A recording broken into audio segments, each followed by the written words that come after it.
ॐ गजाननं भूतगणादिसेवितं कपितजम्बूफलचारुभक्षणम् उमासुतं शोकविनाशकारणं नमामि विघ्नेश्वरपादपङ्कजं शिवानन्दं शिवरूपं गुरुसाक्षात् शिवस्वयं संसारशोकहर्तिं ध्याता शिवानन्दरूपं ब्रह्मविद्याप्रदायकं साकरे वंशप्रवर्तितं जीवशिवाय भवती ज्ञानेन तत्पदं बोधितं।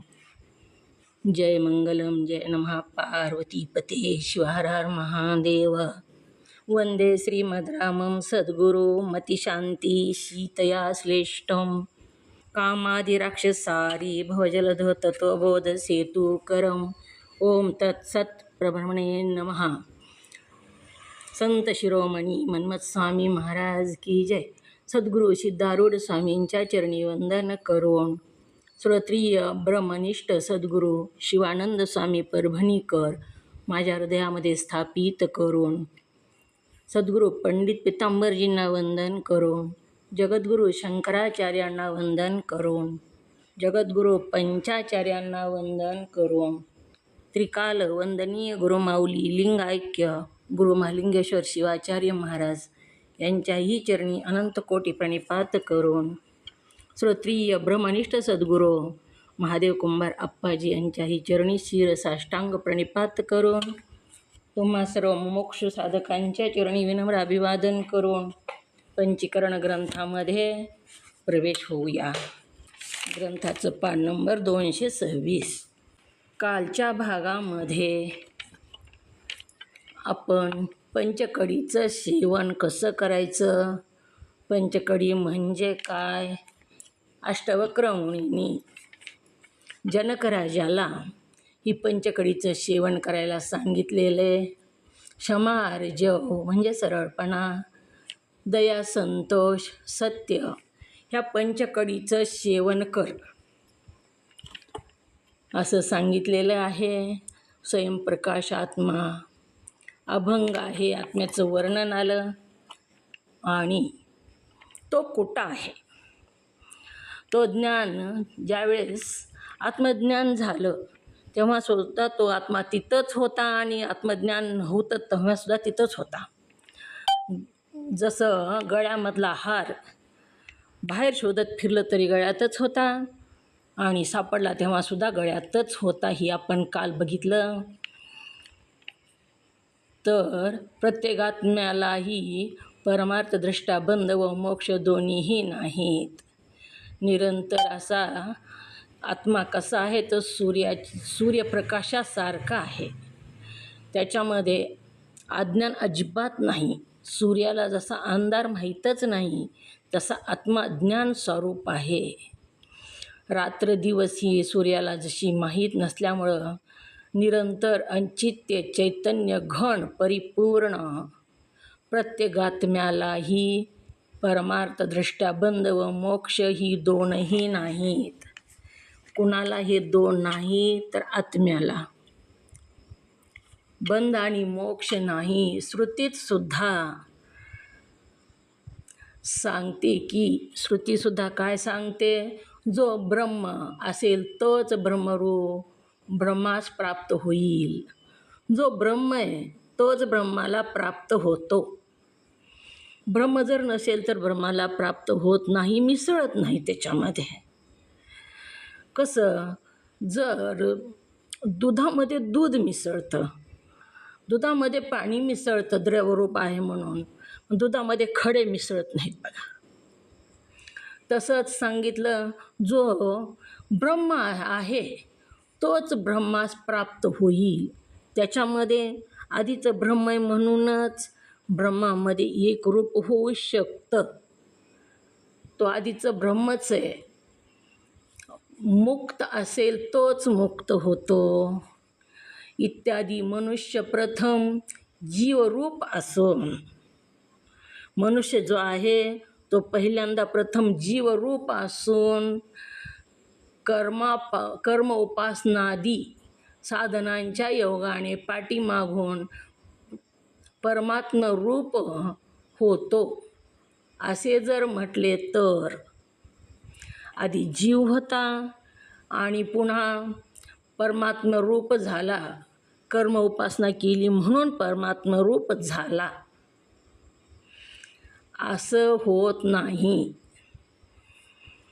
जर होत ना असे जर म्हटले तर, जर आधी जीव होता आणि पुन्हा परमात्मा झाला असं जर आपण समजलं, असं जर म्हणलं तर म्हणजे बरोबर नाही. असं म्हणणं बरोबर नाही, कारण तो पूर्वी परमात्मा रूप नसून जर आत्मा परमात्मा रूप झाला आहे असं केव्हा ना केव्हा तरी त्याचा क्षय झालाच पाहिजे. पुन्हा जर झालेला असेल तर त्याचा क्षय होतो.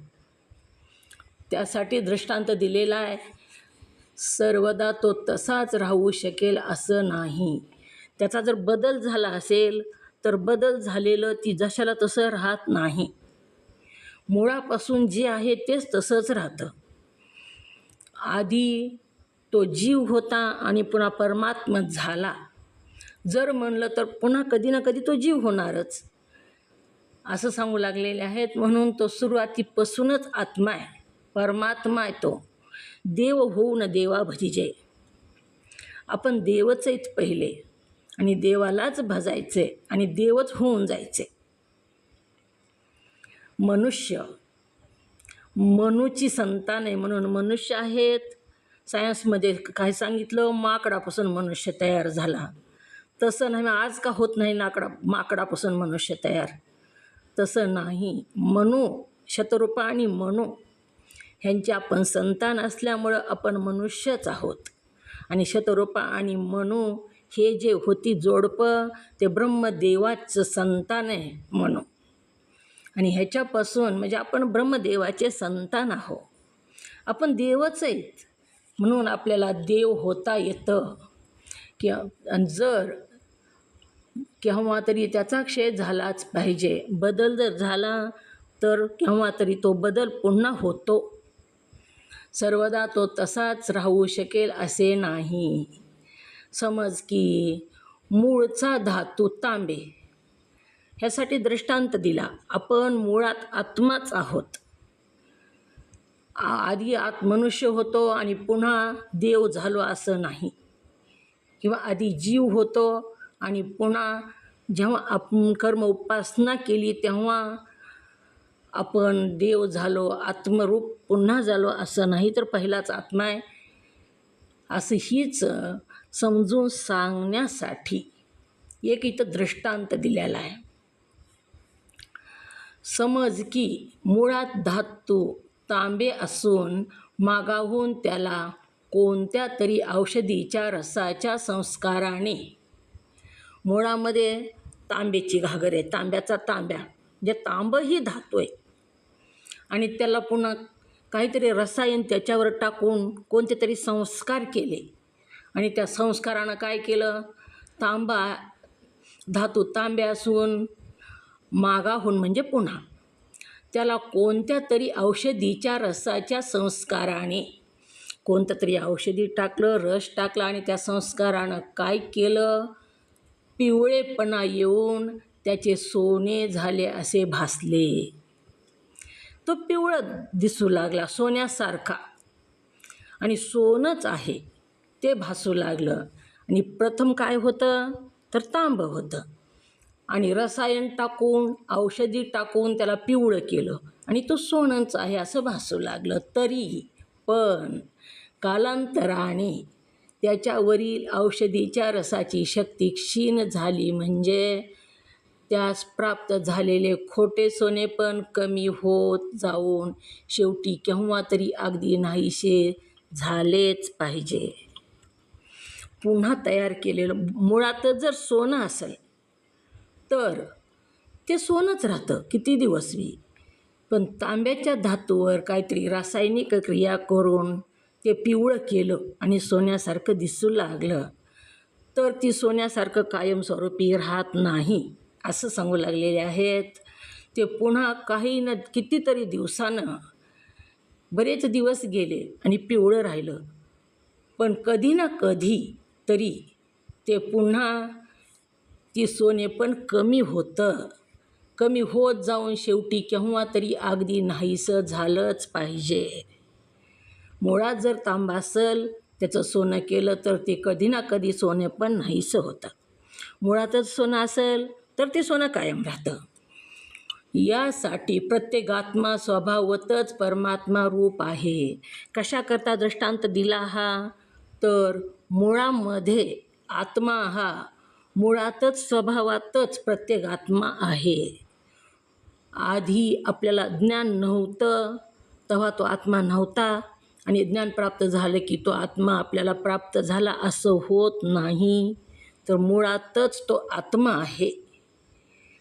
मुळात पुन्हा जर प्राप्त झाला असं म्हटलं तर तांब्याचं सोनं केलं तर ते किती दिवस टिकणार आहे? पण तांबा दिसतंच ते, असं सांगू लागलेले आहेत. हा दृष्टांत दिलेला आहे. कशाकरता दिला दृष्टांत येईल का लक्षात? ओम नमः शिवाय.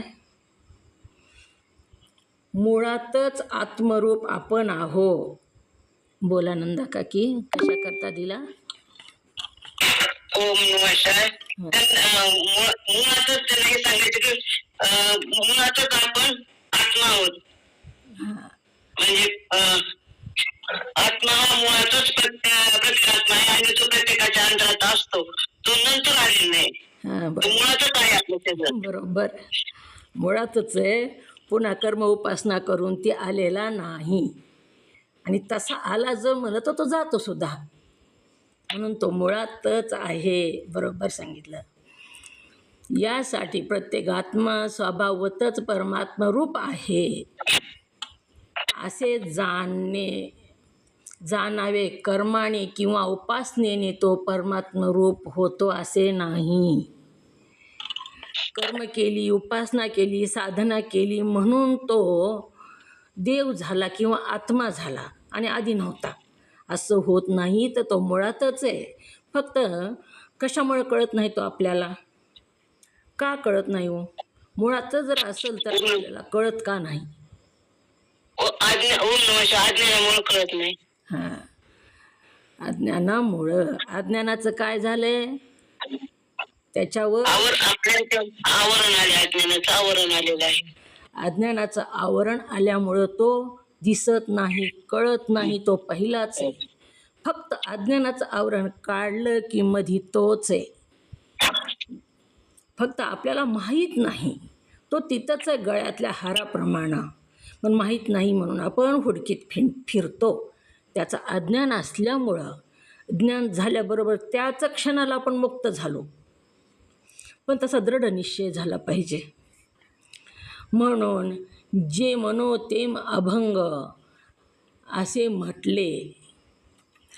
प्रत्येक आत्म्याचा बोध ब्रह्मनिष्ठ सद्गुरूच्या समागम केला असता होतो.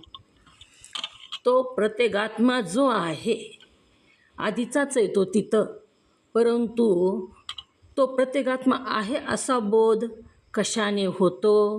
तर ब्रह्मनिष्ठ सद्गुरूचा समागम केला असता होतो. समागम करणं म्हणजे काय करणं?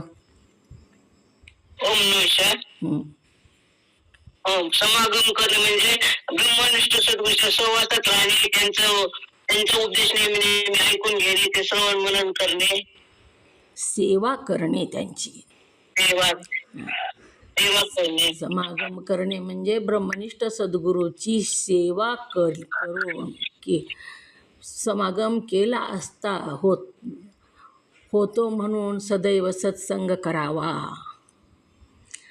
ही प्राप्ती कशानं होते? आत्मरूपाची प्राप्ती. अज्ञानाचं आवरण कशानं जातं? तर ब्रह्मनिष्ठ सद्गुरूच्या समागमानं, सेवा करण्यानं, नम्र होऊन सेवा करण्यानं. ते तुडुंब भरलेले आहेत ज्ञानानं. त्यांच्याकडून आपल्याला ज्ञान करून घ्यायचं आहे.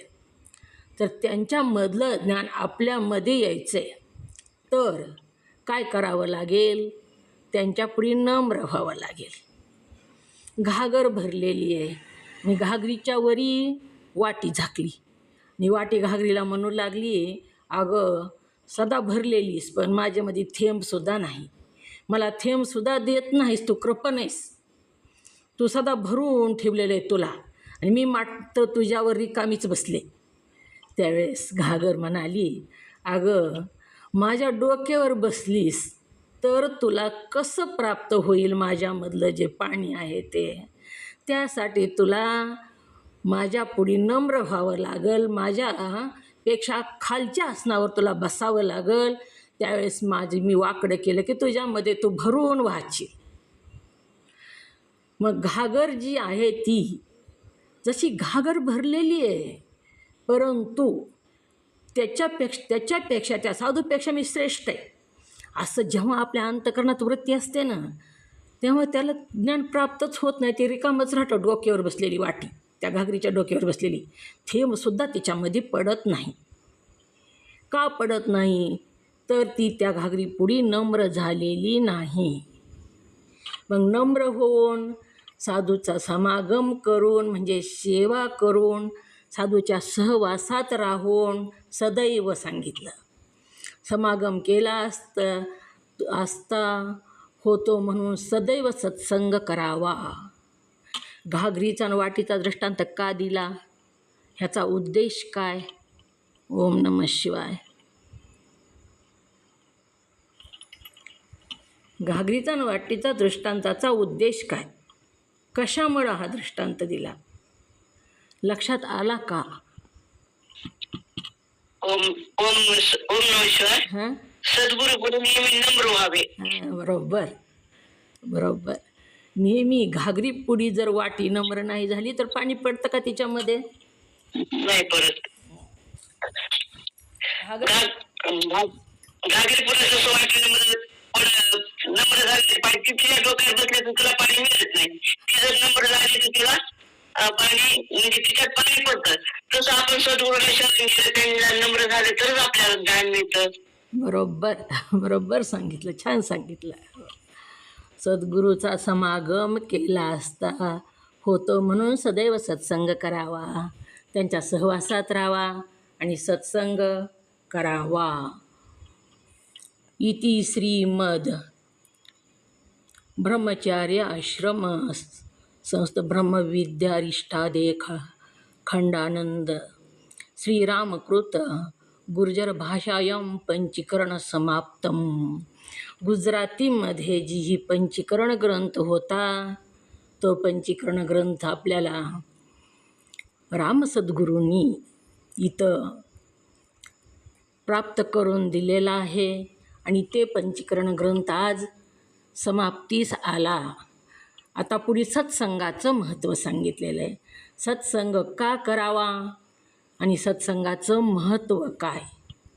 सत्संगाने संसार बंधनाची निवृत्ती होऊन मोक्षप्राप्ती होते, याविषयी श्री ज्ञान गीतेचे प्रमाण सांगतो. सत्संगानं काय होतं तर अज्ञानाची निवृत्ती होते, संसार बंधनाची मुक्तता होते. संसार म्हणजे कोणता संसार आहे इथं? ओम नमः शिवाय.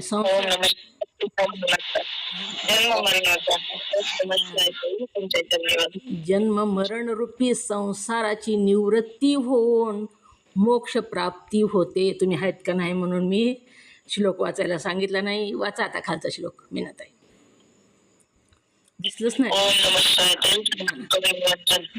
सत्संगेन फलं प्राप्य दुस्तरं तरते चिरात् तस्मादति प्रत्येन सत्संगं सततं कुरु. ओम नमः शिवाय. ओम नमः शिवाय. वाचा वरचा पण.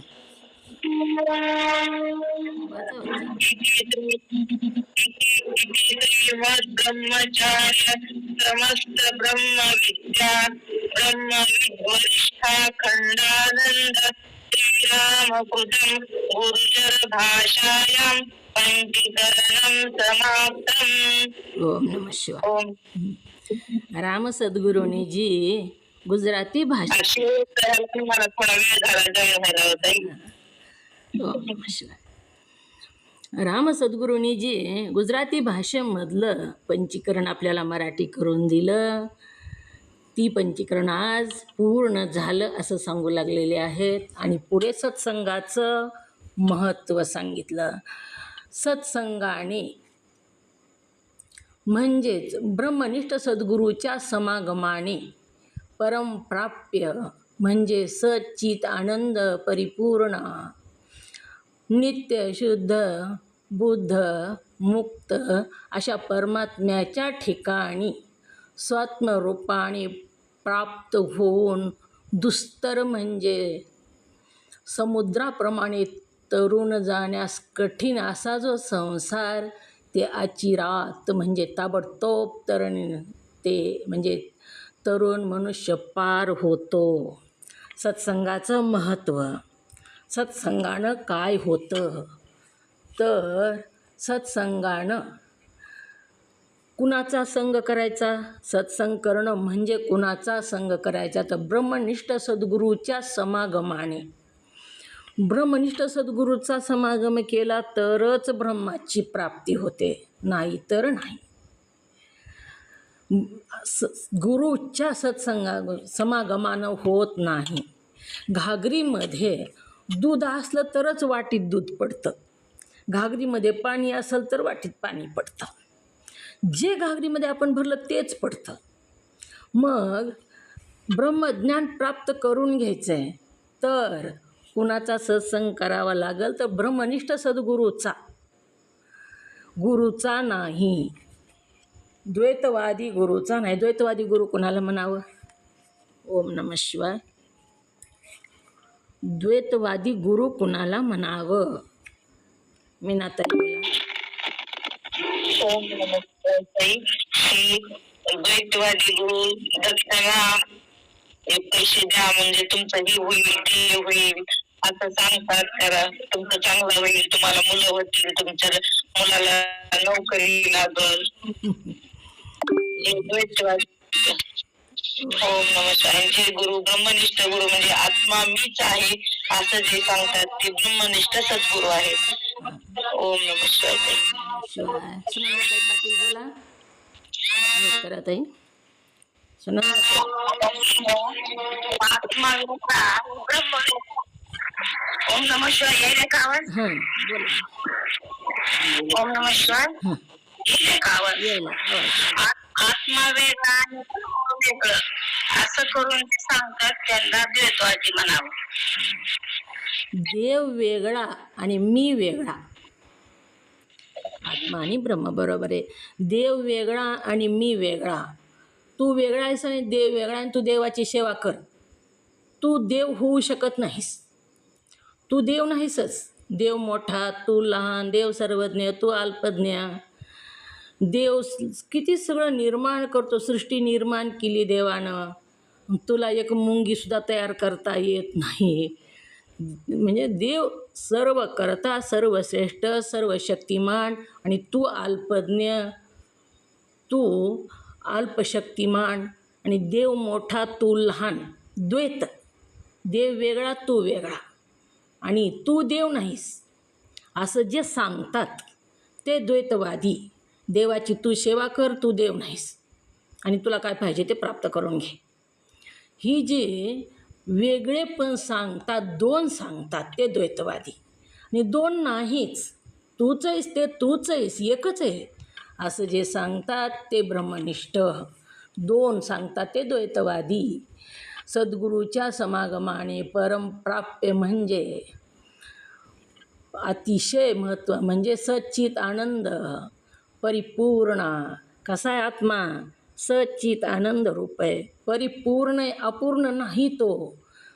परिपूर्ण आहे, नित्य आहे. नित्य कशाला म्हणावं? ओम नमः शिवाय. ओम नमस्कार. ओम नमः शिवाय. बोल. ओम नमस्कार. ओम नमस्कार. यायला का आवाज? हो यायला. हां. ज्याला जन्मही नाही आणि मरणही नाही त्याला नित्य असं म्हणावं. मग आत्मा नित्य आहे, तो जन्मतही नाही आणि मरतही नाही. शुद्ध आहे. दोष अस्पर्शको शुद्ध कहिये, कोणताच दोष नाही त्याच्यामध्ये. बुद्ध कशाला म्हणावं? ज्ञान स्वरूप आहे. ज्ञान स्वरूप बुद्ध कहिये. ओम नमः शिवाय. ओम नमः शिवाय. बरोबर. बुद्ध म्हणजे ज्ञान स्वरूप आहे, सगळं जाणतो तो घटपटादी पदार्थ. शुद्ध, बुद्ध, मुक्त आहे तो, कुठंच कोणत्याच बंधनात नाही आत्मा. अशा परमात्म्याच्या ठिकाणी स्वात्मरूपाने प्राप्त होऊन दुस्तर म्हणजे अवघड कठीण असा समुद्राप्रमाणे तरुण जाण्यास कठीण असा जो संसार अचिरात म्हणजे ताबडतोब तरते म्हणजे तरुण मनुष्य पार होतो. दुस्तर असा कठीण असा हा संसार सागर समुद्राप्रमाणे जो असणारा महान असा कठीण अवघड येतो तो तात्काळ ताबडतोब पार होतो. कशाने पार होतो? तर मीच आत्मा आहे हे ज्ञान झालं की तो पार होतो. मी आत्मा आहे असं म्हणलं की मुक्त झाला, काही ताबडतोब मुक्त झाला. फक्त अंधकार दूर झाला की तिथलं प्रकाश आला की अंधकार दूर झाला. तसं मीच आत्मा आहे असा दृढ निश्चय झाला की तो मुक्तच झाला. सगळ्यात मोठं पुण्य त्याला प्राप्त झालं. आता पुढे संसाराचे समुद्र रूपाचे वर्णन शिष्य म्हणतो. आता संसार सागर तरुण जाण्यासाठी आत्मज्ञान झालं की तू संसार सागर तरुण ताबडतोब तरुण जाशील असं सद्गुरूंनी सांगितलं. पुन्हा शिष्य प्रश्न करतो. शिष्य म्हणतो, गुरु महाराज, संसार समुद्राप्रमाणे तरुण जाण्यास कठीण आहे असे आपण सांगितले. संसार जी आहे ती समुद्राप्रमाणे कठीण आहे. समुद्रात पोहून जाणं शक्य आहे का? किती जरी पोहणारा असला तरी संसारात पोहून जाणं शक्य नाही. तितकं कठीण आहे संसार सागरातून तरुण जाणं म्हणजे आत्मस्वरूप प्राप्त करणं आपण सांगितले. पण समुद्रात तर भवरे, सुसरी, मासे इत्यादी असतात, तसे संसारात कोठे असतात ते कृपा करून सांगावे. संसाराला तुम्ही सागर म्हणता, मग सागरामध्ये काय काय असतंय? तर सागरामध्ये भवरे असतात, पाण्याचे गोल गोल भवरे. तिथं मासे असतात, सुसरी असतात. आणि मग ह्या संसार सागरामध्ये ते कुठे आहेत? मासे, सुसरी, भवरे ह्या संसार सागरामध्ये आहेत का? असतील तर ते कुठे आहेत? पुढे सांगू लागले, सत्संगाची आवश्यकता. गुरु म्हणतात, शिष्यानं जो प्रश्न विचारला ना त्या प्रश्नाचं उत्तर गुरु देतात. समुद्रातल्या प्रमाणे संसारातही श्रीपुत्राच्या ठाई जो मोह तद्रूप आवर्त भोरे आहेत. समुद्रातल्या प्रमाणे संसारातही कोणते भवरेत संसारामध्ये? तर श्रीपुत्राच्या ठाई जो मोह तद्रूप आवर्त म्हणजे भोरे आहेत. श्री आणि पुत्र ह्यांच्या ठाई जो मोह आहे त्या भोवऱ्यामध्ये आपण पडतो. जसं समुद्रामध्ये भोवऱ्या जर अडकला ना माणूस तर तो किती पोहणारा असला तरी तो बाहेर निघू शकत नाही. ती गोल गोल गोल गोल फिरून ती बुडवितं पोहणाराला तो भोवरा. तसंच संसार सागरामध्ये कोणता भोवरा सांगितला? श्री आणि पुत्राच्या ठाई आसक्ती, अहंता, ममता. ही ज्ञान प्राप्त झालं तरी अहंता ममता जात नाही. प्राप्त करून घेताना दृढ निश्चय होत नाही. आणि असं जर नाही झालं तर पोहणारासुद्धा भवरेत सापडला की बुडतो. तसं ह्या श्रीपुत्रांच्या ठाई अहंता ममता ठेवून जर त्या भवऱ्यात सापडला तर तो बुडतो. म्हणून पुत्राच्या ठाई जी ममता तद्रुपतावर आहे तेच भोवरे आहेत असं सांगितलं. त्यात काम, क्रोध, लोभ, अहंकार रूप सुसरी व मासे आहेत. हे जे विकार आहेत ना, काम, क्रोध, लोभ, मोह, मद, मत्सर, ह्या सुसरी सांगितल्या पाण्यातल्या. ह्या सुसरी आहेत, संसाररूपी सागरातल्या ह्या सुसरी आहेत. पाण्यामध्ये जशा सुसरी असतात तशा संसार सागरामध्ये कोणत्या सुसरी सांगितल्या? ओम नमः शिवाय. बोला नंदा काकी. नंदा काकी बोला. ओम नमः शिवाय. हां ओम नमः शिवाय. संसार रूपी सागरात काम, क्रोध, लोभ, अहंकार या रूपी मासे सुसरी मासे आहेत. हे सुसरी जसं समुद्रात मोठं सुसरी आणि मासे. हां. आणि भवरे कोणते संसार सागरात? भवरा संसार सागरात स्त्री पुत्राच्या ठिकाणी आपली अनंत ममता आहे, प्रेम आहे. त्याच्यात कसं आपण पुन्हा गुरफटून जातो, तसं हे संसार रूपी सागरात स्त्री पुत्र अनंत ममता हे भोवरे आहेत. बरोबर, हे भवरे आहेत.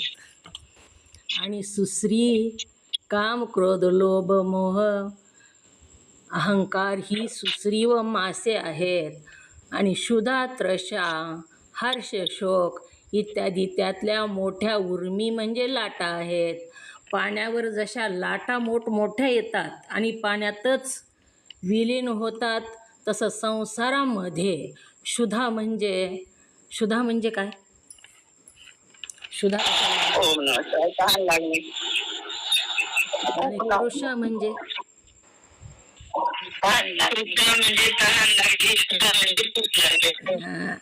क्षुधा, तृषा, हर्ष म्हणजे आनंद होणे, शोक म्हणजे दुःख होणे इत्यादी त्यातल्या मोठ्या उर्मी म्हणजे लाटा आहेत. येतात आणि जातात. दुःख झालेलं राहतं का? आनंद झालेला राहतो का? भरती येते, त्याला लाट मोठी येते, शांत होते समुद्रामध्ये पाण्याची. तसंच इथं कोणत्या लाटा? तर क्षुधा, भूक लागते, शांत होते. तृषा, तहान लागते, पाणी पिले की शांत होते. हर्ष होतो, आनंद झाला खूप. एखादी गोष्ट आपल्याला पाहिजे ती प्राप्त झाली, आनंद झाला, पण ते तसाच राहतो का? तर राहत नाही. लाट जशी येते आणि तशीच ती तिथंच शांत होते. तसा हर्ष, शोकसुद्धा होतो इत्यादी त्यातल्या मोठ्या उर्मी म्हणजे लाटा आहेत. अध्यात्म, आदिभूत आणि आदिदैव हे 3 ताप मिळून त्यातल्या वडवानळ आहे. वडवानळ म्हणजे वडवाग्नी. समुद्रामध्ये जो वडवाग्नी आहे तो समुद्रामधला वडवाग्नी जेव्हा शिव परमात्म्यानं कामदेवाला जाळलं, 3रा डोळा उघडून कामदेवाला जाळलेले. मग कामदेवाला जाळलं तेव्हा तो अग्नी पसरत चालला. एवढा पसरत चालला, सगळी सृष्टी जाळून टाकतो का काय वाटू लागलं. म्हणून ब्रह्मदेवानं त्याला सागराच्या स्वाधीन केलं. आणि ह्याला सागरामध्येच ठेव, ह्याला बाहेर येऊ देऊ नको, कारण ही जग जाळून टाकील. इतका मोठा हा वडवाग्नी आहे. अग्नी एवढा मोठा होता तो अग्नी, कारण ईश्वरापासून महादेवाच्याच 3ऱ्या डोळ्यापासून तो उत्पन्न झालेला होता. तो महान अशा देवापासून उत्पन्न झालेला होता, म्हणून तो महानच होता. जसं आई वडील असतील तसंच संतान असती. हुशार खूप बुद्धिमान असते तर त्याच्यापेक्षा बुद्धिमान 20% संतान जास्त बुद्धिमान होते. पुढची पिढी आपल्या पिढीपेक्षा 20% हुशार असते असं सांगतात, जास्त बुद्धिमान असते. मग तसंच महादेवाच्या 3ऱ्या डोळ्यापासून जो अग्नी उत्पन्न झाला, कामदेवाला जाळलं आणि सगळी सृष्टी जाळू लागला. म्हणून ब्रह्मदेवानं तो अग्नी सागराच्या स्वाधीन केला आणि सांगितलं, महाप्रलयापर्यंत ह्याला सोडू नको. मग जसा वडवाग्नी सागरामध्ये आहे तशा तसं काय सांगितलं? तसं अध्यात्म, आदिभूत, आदिदैव. अध्यात्म ताप, आदिभूत ताप आणि आदिदैवत हे 3 ताप मिळून त्यातला वडवा नळ आहे, म्हणजे वडवा अग्नी आहे. अग्नी आहे तो. आता अध्यात्म ताप कशाला म्हणावं? ओम नमः शिवाय हँड रेस करा. अध्यात्म ताप कशाला म्हणावं? बोला नंदा काकी, कशाला म्हणावा अध्यात्म ताप? ओम नमः शिवाय. ओम नमः शिवाय. हां, ओम नमः शिवाय. आत्म्याचा आश्रय करून वर्तमान देहेंद्रियाकडून जो ताप होतो त्याला अध्यात्म ताप असतो म्हणजे. अध्यात्म ताप, आदिभूत ताप आणि आदिदैव ताप. तर अध्यात्म ताप बरोबर सांगितलं. आत्म्याचा आश्रय करून असलेल्या वर्तमान म्हणजे आता सध्याच्या ध्येयाकडून, ध्येय इंद्रियाकडून झालेला ताप म्हणजेच जो ताप असतो त्याला अध्यात्म ताप असे म्हणतात. आता ह्या अध्यात्म तापामध्ये दुसरे शाखा 2 सांगितल्या. कोणत्या सांगितल्या आहे का लक्षात? सांगा असतील तर लक्षात. ओम नमः शिवाय. आधी ताप आणि व्याधी ताप. हां, आधी ताप कशाला म्हणावं? आधी ताप अनंत जन्मात झालेले पाप पुण्य असते त्याच्या योगाने जो ताप होतो त्याला आधी ताप म्हणायचा. आणि व्याधी ताप? एखादा आजार जडला आणि तो किती प्रयत्न केला तरी औषध दुर्गुणाची होत नाही त्याला व्याधी ताप असते म्हणाले. बरं सांगितलं. व असं लक्षात ठेवायचं झालेलं, पण सगळ्यांनीच लक्षात ठेवायचं. झालेलं विसरून जाऊन पुढे जाऊन पुढचं पाठ मागचं सपाट होऊ द्यायचं नाही. आता ह्यांनी अध्यात्म ताप सांगितला. आता आदिभूत ताप कशाला म्हणावं मीनाताई? ओम नमः शिवाय ताई. आदिभूत ताप म्हणजे स्वतःपासून भिन्न असावे व पंचमहाभूतापासून त्यांचे शरीर उत्पन्न झालेले असावे आणि डोळ्याने ते दिसावे यांच्याकडून जो ताप होतो त्याला आदिभूत ताप म्हणतात. ओम नमः शिवाय. तुमच्या शरीराला ह्याला उदाहरण, ह्याला कोणते उदाहरणार्थ? हां, चोर, व्याघ्र, सर्प आणि विंचू. बरोबर सांगितलं. तर व्याघ्र, सर्प, विंचू. अध्यात्म ताप, आदिभूत ताप आणि आदिदैव ताप. आता आदिदैव ताप कशाला म्हणावं कोण सांगते? दुसरे सांगा कोणी. बरोबर सांगितलं. हे दोन्ही बरोबर ताप सांगितले. ओम नमः शिवाय ताई. सांगा. आदिभूत ताप सांगा. आदिभूत झाला. आदिभूत, अध्यात्म आणि आदिदैव. ही भूत पिशाचे ह्यांच्याकडून पण ताप होतो बघा. जे दिसत नाहीत ग्रह, भूत, पिशाच ह्यांच्याकडून सुद्धा ताप होतो. त्याला अध्यात्म, आदिभूत आणि आदिदैव हे 3 ताप मिळून त्यातला वडवा नळ आहे. ही ताप आपल्यामध्ये अग्नीसारखी आपल्याला त्रास देतात, मधीच आहेत. आणि ही वडवा नळ आहे असं सांगितलं. निरंतर असणारी दुर्वासना ही त्यातले शेवाळे आहे. दुर्वासना म्हणजे वाईट वासना लोकाविषयीची. मला आलं दुसऱ्याला येऊ नये, माझं चांगलं झालं दुसऱ्याचं वाईट माझ्यासारखं चांगलं होऊ नये, माझ्या एवढं कुणीच पुढी, माझ्यापेक्षा पुढी कुणी जाऊ नये. ही जी वासना आहेत असल्या अंतकरणातल्या, त्या काय सांगितल्या? शेवाळं. माझं बरं झालं तर माझ्या एवढं बरं दुसरं कुणाचंच नसावं, माझ्या बरोबरीचं दुसरं कुणी नसावं. ही वासना आहेत मनातल्या. दुसऱ्याचं चांगलं झालं तर माझ्या मनात दुःख होतं. मग का होतं? काहीच कारण नाही. दुर्वासना, काहीच कारण नाही, विनाकारण. आणि असलं दुःख कशानं संपत नाही. दुसऱ्याचं वाईट व्हावा, दुसऱ्याचं वाईट झालं तर मला दुःख व्हावा, ही जी वृत्ती आहे ही कोणत्याच साधनेनं संपत नाही ही वृत्ती. म्हणून ह्याला काय म्हणावं? दुर्वासना. ही त्यातले शेवाळे आहे. शेवाळ किती बेकार असतं पाण्यातलं. शेवाळ्याला दगडावर काहीतरी करता येतं का हो? उभा राहता येत नाही. उभा राहिलं किती पाडतं. धुणं धुता येत नाही, उभा राहता येत नाही, ते दगड उचलता येत नाही, काहीच करता येत नाही. म्हणून ही दुर्वासना शेवाळं आहे व अनेक विषय मिळून त्यात भरलेले पाणी आहे. विषय किती आहेत? अनेक विषय, पंचविषय जे आहेत त्याच्या शाखा अनेक वेगवेगळे विषय मिळून त्यातल्या शेवाळ विषय म्हणून पाणी भरलेलं आहे असं सांगितलं. असा हा त्या विषयापासूनच ही सगळं तयार होतं. बाकीचं आधी विषयच असतात मनामध्ये वेगवेगळे भरलेले. असा हा संसार समुद्र सत्संगाद्वारा आत्म्याचा बोध झाल्याने अगदी विलंब न लागता नौकेच्या योगाने समुद्र जसा पार तरून जाता येतं त्याप्रमाणे पार जाता येतं. इतका अवघड आहे ह्याच्यामध्ये पोहून जाणं. म्हणून नौकेमध्ये बसलं की जाता येतं. म्हणून नौका कोणती पाहिजे? जसं नौकेच्या योगाने समुद्र जसा तरून जाता येतो त्याप्रमाणे पार होता येतं. कशानं? तर सद्गुरूच्या उपदेशानं. आत्मज्ञान करून घेऊन आपल्याला ह्या समुद्रातून सहज पार होता येतं. पहिलं तीराला जाता येतं.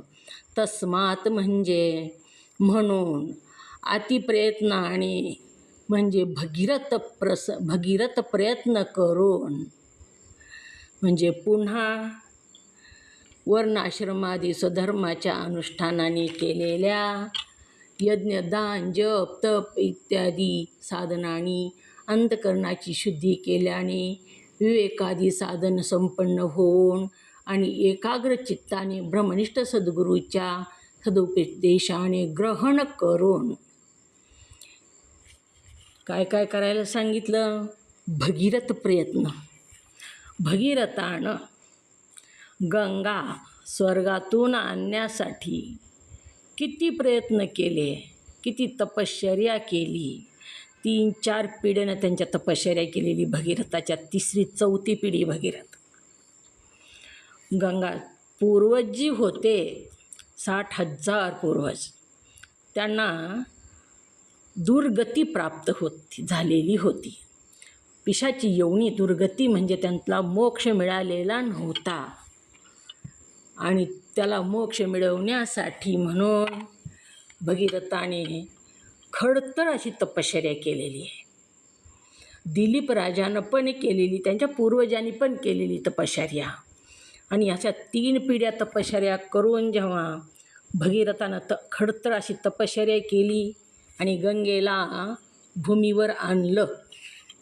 ती गंगा भूमीवर येताना 5 धारा आलेल्या आहेत. भगीरथानं गंगा ती भूमीवर येत असताना ब्रह्मदेवानं सांगितलं. कमंडलूमध्ये होती गंगा, ब्रह्मदेवाच्या उत्पन्न झाली तेव्हा ती मला जमिनीवर व्हायचं नाही म्हणू लागली. गंगा उत्पन्न कशी झाली? थोडक्यात वेळ होत आलेला आहे. तर गंगा जी होती ती पार्वतीची बहीण आहे. गंगा मोठी बहीण आहे पार्वतीची. पार्वतीनं शिवप्राप्तीसाठी तपश्चर्या केली. गंगेनंही तपश्चर्या केली, पण गंगेनं गुप्त रूपानं तपश्चर्या केलेली. गंगेची तपश्चर्या उघडी नाही. गंगासुद्धा पार्वतीबरोबर अरण्यात गेलेली गंगोत्री धामाच्या ठिकाणी. आणि पार्वतीनं जेवढी तपश्चर्या केली तेवढी गंगेनंही केली. पार्वतीच्या लक्षात आलं गंगा तपश्चर्या करते म्हणून. पार्वती मत्सर करू लागली आणि तिनं एक वेळेस दुर्वास ऋषी आले भेटायला म्हणून. तर पार्वती हुशार होती. पार्वतीनं गंगेला सांगितलं. दुर्वास ऋषीचं पूजन करण्यासाठी पार्वतीनं ताट तयार केलं. फुलं पाणी स्वच्छ. आपण महाराज आले तर जसं ताट तयार करतो तसं ताट तयार केलं. गंगेनं पण ताट तयार केलं. पार्वतीला राग आला. पार्वती म्हणू लागली दुर्वास ऋषी येणार आहेत, तर मग साधू संतांची पूजा करायची तर त्यांच्या पायाला स्पर्श आपण करू नये असं पार्वतीनं गंगेला सांगितलं. गंगा भोळी होती. गंगेला वाटलं खरंच मोठे साधू येले दुर्वास ऋषी, आपण त्यांच्या पायाला स्पर्श करू नये. म्हणून गंगेनं दुर्वास ऋषी आलेत आणि पार्वतीच्या आधीच गंगेनं पूजन करायला सुरू केलं आणि दुर्वास ऋषीच्या पायावर लांबून पाणी फेकलं. स्पर्श केला नाही. पाणी फेकल्यामुळं दुर्वास ऋषी क्रोधित झाले आणि कशाचा माज आलाय तुला, तू माझ्या पायावर दुरून पाणी फेकलंस, जलरूप होशील, असा शाप प्राप्त झालेला आहे गंगेला दुर्वास ऋषीचा. मग जलरूप झाली गंगा आणि वाहू लागली शापाचा परिणाम म्हणून. पण गंगा दुःखित झाली, रडू लागली. ब्रह्मदेव आलेले होते. ब्रह्मदेवाला गंगा म्हणू लागली, मला व्हायचं नाही, जलरूप होऊन मला भूमीवर जायचं नाही. तेव्हा ब्रह्मदेवाने तिला कमंडलूमध्ये घेतलं. नाही व्हायचं म्हणली म्हणून आणि स्वर्गलोकात गेले. आणि तीच गंगा भगीरथानं अनेक प्रयत्न करून पुन्हा भूमीवर आणली. त्या गंगेचा ओघ, गंगेनं सांगितलं, मी भूमीवर येईल तुझ्या तपश्चर्यामुळं, पण माझा ओघ इतका प्रखर आहे की ती भूमीवर थांबणार नाही, तर पाताळात निघून जाईल. मग माझा ओघ झेलणारं कोणीतरी पाहिजे. म्हणून महादेवाला जटेमध्ये महादेवानं तो झेलला आणि त्या शिवपरमात्म्याच्या जटेतून 5 धारा बाहेर निघाल्या, 7 धारा बाहेर निघाल्या. त्याच 7 गंगा आहेत. गंगेचे, यमुनेचे व सरस्वती, नर्मदे, सिंधू, कावेरी, ह्या 7 धारा बाहेर निघालेल्या आहेत. भगीरथानं प्रयत्न अतिशय करून ती गंगा जशी जमिनीवर आणली तर भगीरथाचा संदर्भ आला. म्हणून ही कथा शिवमहापुराणातली आहे. तर ही कथा इथं भगीरथ प्रयत्न करून म्हणजे पुन्हा वर्णाश्रमादी स्वधर्माच्या अनुष्ठानाने, वर्ण आश्रम स्वधर्म असे अनुष्ठान बरेच केले आणि गंगा भूमीवर आणली. आपला वेळ झालेला आहे. राहिलेला विषय उद्या बघू. झालेली सेवा सद्गुरूंच्या चरणी समर्पित, तुम्हा सर्व मुमुक्ष साधकांच्या चरणी समर्पित करून सेवेला पूर्णविराम. जे योग्य शब्द मुखातून बाहेर पडले ते सद्गुरूंचे, जे अयोग्य शब्द बाहेर पडले ते वाणीचा दोष. झालेली सेवा सर्वांच्या चरणी समर्पित करून सेवेला पूर्णविराम.